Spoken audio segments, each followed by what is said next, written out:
Friends, welcome back to RPJP Vlogs. இன்னைக்கான வீடியோவில் சிறுதானியத்தை வச்சு ஒரு லட்டு தான் பார்க்க போகிறோம். ரொம்பவே டேஸ்டியாக இருக்கும், ரொம்பவே ஹெல்த்தியாக இருக்கும். ஸ்கிப் பண்ணாமல் பாருங்க. இதுக்கு திணை அரிசி எடுத்திருக்கேன். 1/2 கிலோ அளவுக்கு பாக்கெட்டு அப்படியே எடுத்துக்கிறேன். இதை ஒரு டம்ளரில் அளந்து எடுத்துக்கலாம். மற்ற பொருளாக அளந்து எடுக்கிறதுக்கு ஈஸியாக இருக்கும், அதனால அளந்து எடுத்துக்கிறேன். 3 டம்ளர் அளவுக்கு வந்துச்சு. 1/2 கிலோ ஃபுல்லாக வந்து போட்டுட்டு நல்லா வாஷ் பண்ணி எடுத்துட்டு பாக்கெட்டில் வாங்கினால மண் தூசி எதுவும் இருக்காது. ஒன்ஸ் செக் பண்ணிட்டு அதை நல்லா ஊற வச்சுக்கலாம். நல்ல தண்ணியில் கிட்டத்தட்ட 2 மணி நேரம் அளவுக்கு நல்லா ஊற வச்சு எடுத்துக்கிட்டேன். நீங்கள் ஓவர் நைட் ஊற வைக்கிறீங்க அப்படின்னா ஃப்ரிட்ஜில் தூக்கி வச்சுருங்க, நல்லா ஊறி வந்துடும்.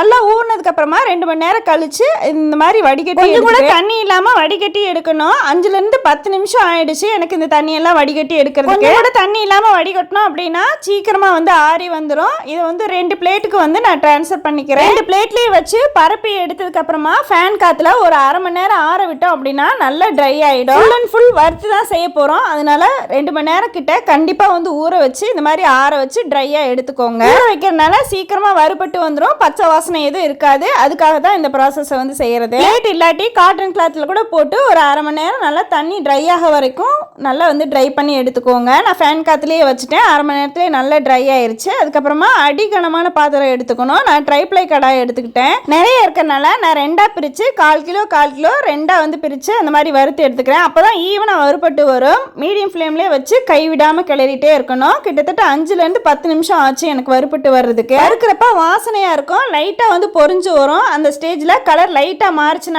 எடுத்து பிளேட்டில் கொட்டி வச்சிடலாம். இதே மாதிரி 2 தடவை வறுத்து நான் தட்டில் கொட்டி வச்சுக்கிட்டேன்.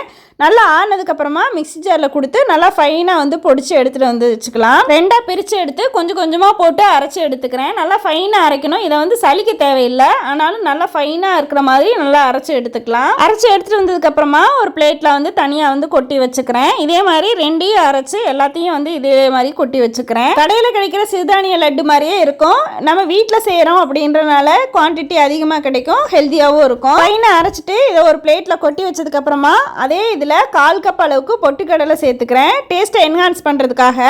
பொட்டுக்கடலையும் சளிக்க தேவையில்லை, நல்லா ஃபைனாக அரைச்சிட்டு அதே பிளேட்லேயே கொட்டி வச்சுக்கிறேன். இப்போ கடாயில் எடுத்த அளவுலேயே 1/2 டம்ளர் அளவுக்கு வெல்லம் எடுத்திருக்கேன். அதாவது நீங்கள் சிறுதானியம் எடுக்கிறீங்களோ அதுலேருந்து பாதி அளவுக்கு வெல்லம் எடுத்தால் சரியாக இருக்கும். 1 டம்ளர் மட்டும் தண்ணி ஊற்றிட்டு மூழ்கிற அளவுக்கு மட்டும் தண்ணி ஊற்றிட்டு கை விடாமல் கிளறி எடுத்துக்கணும். இதுவும் நீங்கள் அடிகனமான பாத்திரத்தில் செஞ்சீங்கன்னா டக்குன்னு வந்து அடி பிடிக்காது, செய்யறதுக்கு ஈஸியாக இருக்கும். நல்லா கரைஞ்சி வந்தால் மட்டும் போதும், பாகுபதம் எதுவும் தேவையில்லை.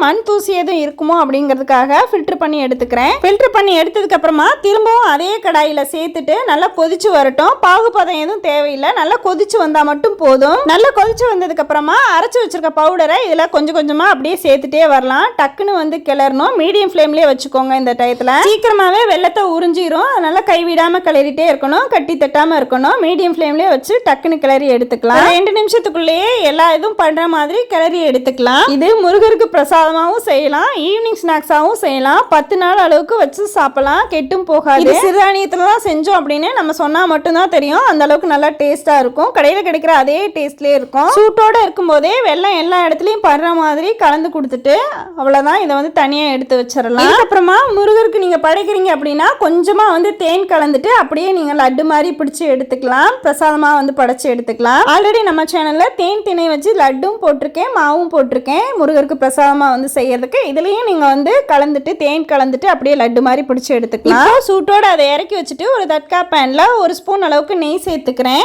இது கூடவே முந்திரி பருப்பு கிஸ்மிஸ் பழம் 2ஐயும் வறுத்துட்டு இதை சேர்த்துக்கிறேன். ஒரு லட்லையும் முந்திரி பருப்பும் கிஸ்மிஸ் பழமும் இருக்கும்போது நான் சாப்பிட்றதுக்கு இடையில நல்லா டேஸ்ட்டாக இருக்கும். அதுக்காக நல்லா வறுபட்டு வந்ததுக்கப்புறமா அதில் மிக்ஸ் கொடுத்துட்டு லட்டு பிடிச்சா அவ்வளோதான், லட்டு தயாராகிடும். இப்போ சூட்டோடு இருக்கும்போதே அந்த திணை மாவில் சேர்த்துட்டு லட்டு பிடிக்க ஆரம்பிச்சிடறேன். பொறுக்கிற சூடு வந்த உடனே பிடிக்க ஆரம்பிச்சிடணும். உங்களுக்கு என்ன ஷேப் பிடிக்குதோ அது மாதிரி வந்து லட்டு பிடிச்சி வச்சுக்கலாம். ஒரு தடவை எல்லாத்தையும் சேர்த்துட்டு கலந்து கொடுத்துட்டு அப்படியே லட்டு பிடிக்க ஆரம்பிச்சிடலாம். பொறுக்கிற சூட்டில் இருக்கும்போதே 1/2 கிலோவில் 20லேருந்து 25 வரைக்கும் லட்டு கிடைக்கும்.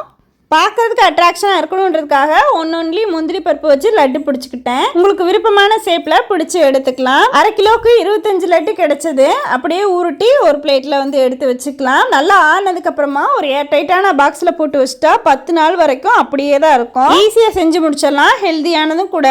அப்படியே ஓப்பன் பண்ணால் நல்லா டேஸ்ட்டாக நல்லா மாவாக இருக்கும். டெய்லி ஒரு லட்டு கொடுத்தா போதும், நல்லா ஹெல்த்தியாக இருக்கும். ட்ரை பண்ணி பாருங்கள். இதே மாதிரி செஞ்சு பார்த்துட்டு எப்படி இருந்துச்சுன்னு எனக்கு கமெண்ட்டில் சொல்லுங்கள். இது போல் ஹெல்த்தியான ரெசிபிஸ் நம்ம சேனலில் இன்னும் நிறைய இருக்குது. டைம் இருக்கும்போது வந்து செக் பண்ணி பாருங்கள். இந்த வீடியோ பிடிச்சிருந்துச்சுன்னா லைக் பண்ணுங்கள், ஃப்ரெண்ட்ஸ்க்குலாம் வந்து ஷேர் பண்ணி விடுங்க. இன்னும் நம்ம சேனலை சப்ஸ்கிரைப் பண்ணலைன்னா சப்ஸ்கிரைப் பண்ணி வச்சுட்டு பக்கத்தில் இருக்க பெல் ஐக்கானை கிளிக் பண்ணி வச்சுக்கோங்க. அப்போ தான் நான் போடுற வீடியோ உடனுக்குடனே வரும். ஃபேஸ்புக், இன்ஸ்டாகிராம்லேயும் நம்ம சேனல் RPJP Vlogs ஃபாலோ பண்ண மறக்காதீங்க. தேங்க்ஸ் ஃபார் வாட்சிங் திஸ் வீடியோ.